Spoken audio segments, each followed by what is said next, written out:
Hello everyone. In this video, I'll show you how to fix the certificate chain was issued by an authority that is not trusted Microsoft SQL Server error.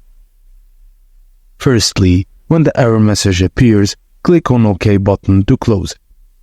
In the SQL Server login window, click the drop-down arrow next to the server name field. From the drop-down list, select Browse for more to find additional server options. In the server selection window, expand the database engine section by clicking on the plus sign. Ensure you select the correct server name from the list that appears. After selecting the correct server, click on OK button. In the login window, click on Options button to access more settings.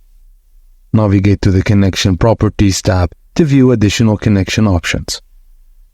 Now, all you have to do is find the option labeled Trust Server Certificate and tick the checkbox next to it.